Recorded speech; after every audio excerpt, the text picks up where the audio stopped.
반갑습니다. 저는 안희수 권사님의 수기, 죽으면 죽으리라는 책을 잠시 낭독해 드리겠습니다. 옴정이 갓난아기.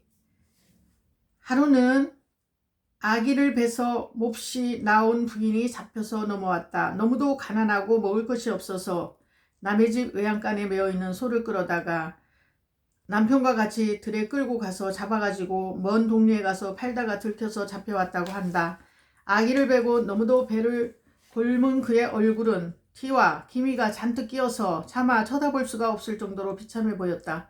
그는 손으로 땅을 파는 등 갖은 모든 일을 하였기 때문에 돌같이 굳어져서 험하고 거칠었다. 인간의 살과 뼈를 단련시키면 저처럼 새같이도 되고 돌같이 굳어지기도 하는구나 놀랐다. 그런데다가 이 여자는 온 전신이 옴에 퍼져 있었다. 대개 옴이라는 것은 손가락 사이나 연한 살이 있는데 돋아서 긁으면 긁을수록 더 퍼지는 것인데 그는 전신에 만신창이 되어 있었다. 그렇지 않아도 이 감옥에는 옴이 없는 이가 없다고 해도 과언이 아니다. 감옥 내의 불결한 곳은 말할 필요도 없거니와 의복이 일정치 않아 세탁할 때마다 이 사람 저 사람 마구 입히니까 자연히 옴은 급속도로 전 감방에 퍼져버리고 만 것이다. 그런데 이 여자는 집에서부터 잔뜩 가지고 왔으며 더욱이 그는 그 험상한 손으로 전신을 자꾸 긁고 있었다. 너무 긁어서 피가 나고 흠집이 된 자리를 또 긁고 긁어서 시커먼 긴 손톱에 피가 엉킬만치 피투성이가 되도록 긁고 있었다. 그래서 감방 사람들은 그에게서 멀리 떠나 있으려고 저마다 애를 쓰고 밤이 되면 더욱 진저리를 떨며 싫어했다. 나도 그의 옆에서 자고 싶지가 않았다. 그러나 저마다 그의 옆에서 자지 않으려고 하는데 누가 그의 옆에서 자겠나.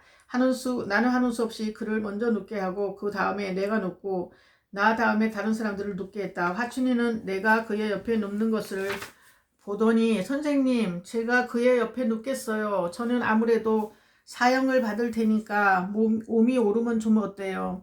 아무래도 죽을 몸인데 나는 그가 죽을 것을 기다리는 사형수라는 것을 스스로 인식하면서 이렇게 나에게 대하는 그의 마음을 생각할 때 애처로워 견딜 수 없었다. 그리고 그가 남편을 죽일 만한 독살스러운 여자인데 이렇게 희생적인 태도가 된 것을 볼 때 나는 참 놀라고 감격했다. 그렇지만 나는 화춘이를 옴쟁이 옆에 세우고 싶지 않았다.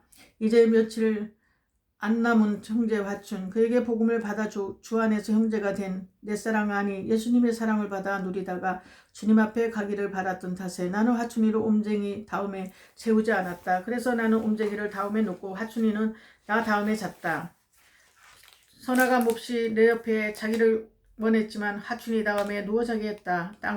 방은 좁고 사람은 많아서 한 줄로 잘 수가 없어서 절반은 머리를 저편으로 두고 절반은 머리를 이편으로 두어서 서로 발을 안고 자게 되었다. 발이 시려서 잠이 들지 않았는구로 이렇게 자면 발이 녹아서 잘 수가 있었다. 그러나 옴쟁이 편으로 발을 두려고 하는 사람이 없어 옴쟁이 발끝에는 자는 사람이 없었다. 옴쟁이가 들어온 지 며칠 만에 아기를 낳았다. 그것은 너무나 뜻밖의 일이다. 물론 아기를 뵌 줄은 알았으나 이렇게 쉽사리 해산할 줄은 생각지 못했다.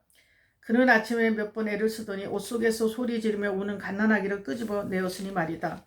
나는 급히 간수를 불러서 아기가 나왔다고 외치니 간수는 사무실에 가서 보고를 하고 기저귀 몇을 가져다 주었다. 어린애를 낳은 엄마는 아기를 기저귀에 싸가지고 그 옴이 가득한 가슴에 안고 젖을 빨렸다. 어린 것은 영양이 심해서 그런지 젖도 힘있게 못 빨고 주먹만한 얼굴에 주름뿐이고 다리가 꼬일만치 패린 몸에는 옴투성이었다.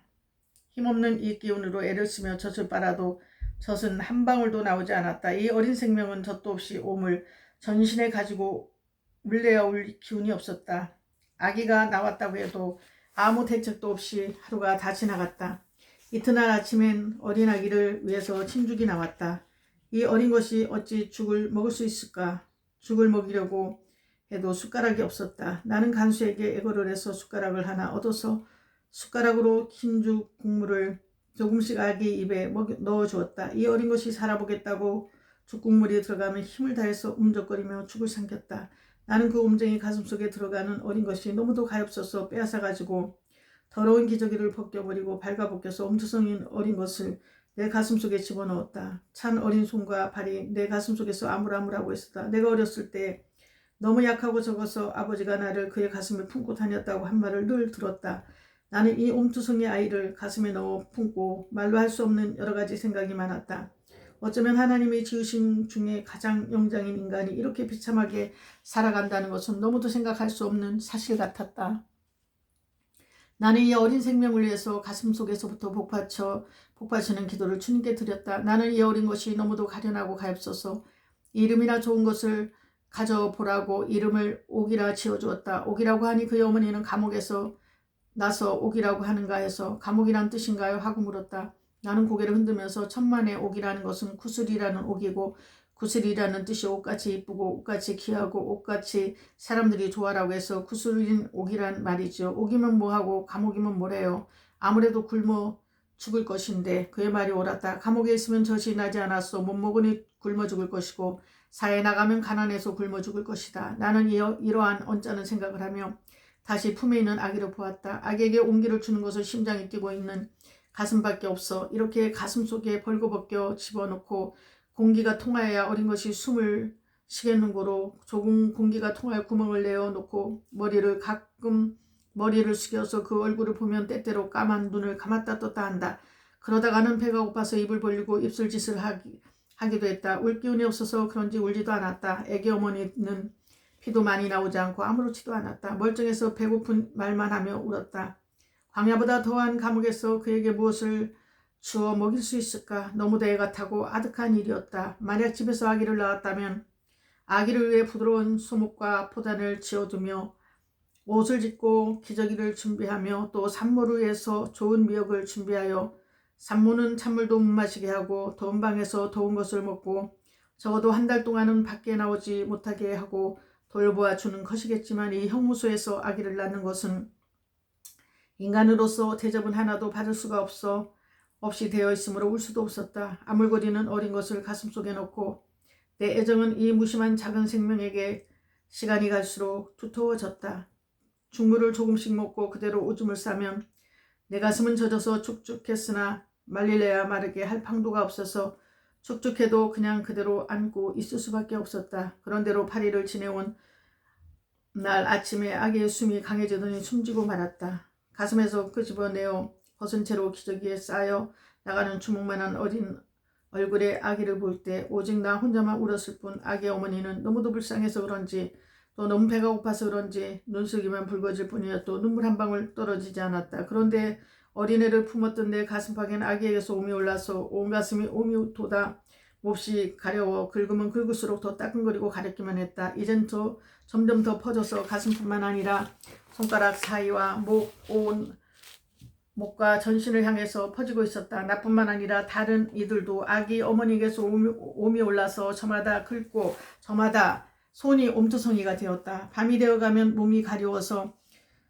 우리는 저마다 몸을 긁는 거로 모두들 긁는 소리 때문에 한잠도 잘 수 없었다. 너무도 긁어서 손톱에는 피가 엉키고 전신은 오음에 피에 볼 수 없는 형편이 되고 말았다. 나는 너무도 괴로워서 모든 수인들에게 성경 말씀 중에 병이 난 자를 장로를 데려다가 기도하라고 한 말씀을 설명하고 마음을 앞에서 기도하자고 하였더니 모두들 합심해서 기도했다. 이 일이 있은 후에 옴은 점점 가라앉고 다시는 더 퍼지지 않고 그 무섭게 퍼지던 옴은 씻은 듯이 누구에게나 없어지고 말았다. 수인들은 저마다 은혜가 되어서 기뻐하고 예수님을 경배하며 나를 아껴주고 의해 주었다.